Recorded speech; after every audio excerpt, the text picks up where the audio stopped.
Hello everyone, my name is Mohammad Rehan Abbasi. I am a technical lead at Xflow Research and also a delegate for at MEC Industry Specification Group. Today I am pleased to be able to present this episode of MEC Tech series focusing on the V2X Information Service API which has recently been added to the MEC Sandbox. In this episode, we will learn what is new about the V2X Information Service API or VIS for short in the MEC Sandbox.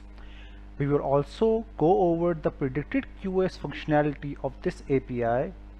Then we will discuss some possible use cases for this API which might be beneficial for edge application developers.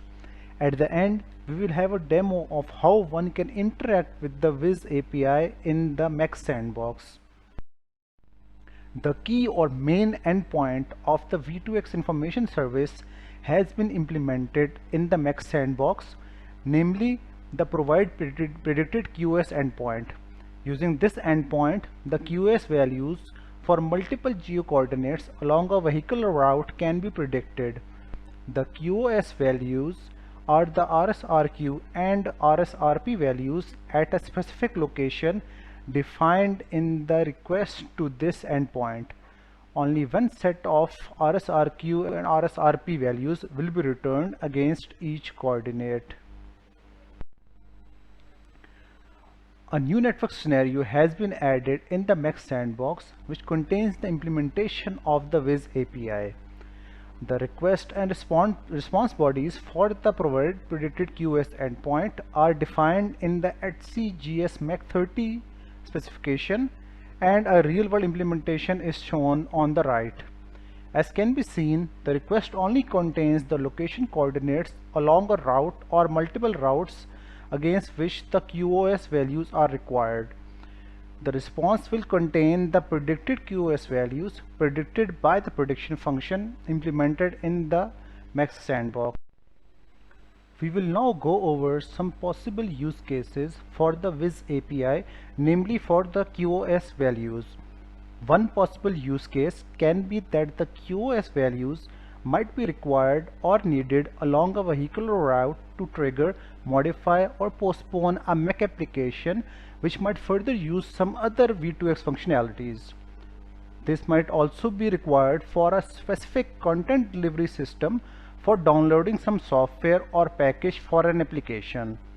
Also, some V2X applications might require this QoS information to perform some useful actions like training of an AI ML data model. These are just some of the possible use cases. There can be many more applications or use cases for the edge developers. These are a few snippets of the MEC Sandbox showing how to interact with the VIS API along with the newly added VIS scenario, which is the 4G 5G macro V2X scenario. We will see this in action in the demo. We will now go to the MEC Sandbox and show how to interact with the VIS API. We have now logged into the MEC Sandbox. We'll select the V2X service from the drop down here, and down here, if you scroll down here, we will select the V2X information service.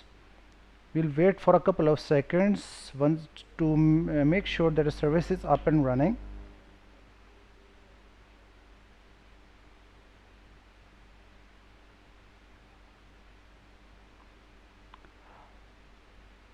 Once this screen appears, it means that the service is up and running. There are two ways to interact with the V2X information service in the MEC Sandbox. One is via the browser using the Swagger UI. Another is via some third-party application, MEC application, which can be accessed via this URL. We'll be going to use the Swagger UI for this demo.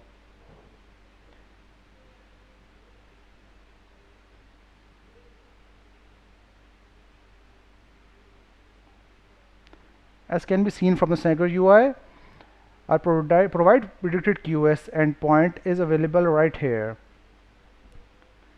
We'll scroll down and click try it out.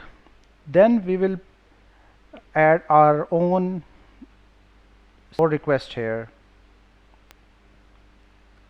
Once we have pasted our request here, we click on execute, and it will show you the RSRQ and RSRP values against the coordinates we have provided.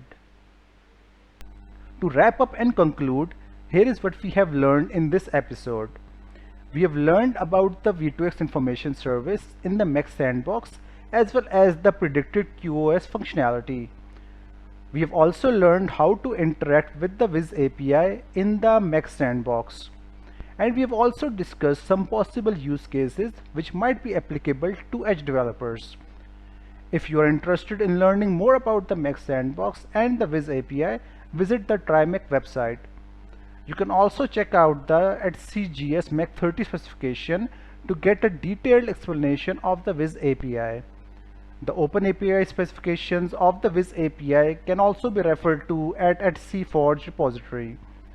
Please follow the MECTech series to learn more about @CMEC. This is all from my side. Thank you for your attention and interest in VIS API implementation in the MEC Sandbox. I hope you'll continue to enjoy the rest of the MECTech series.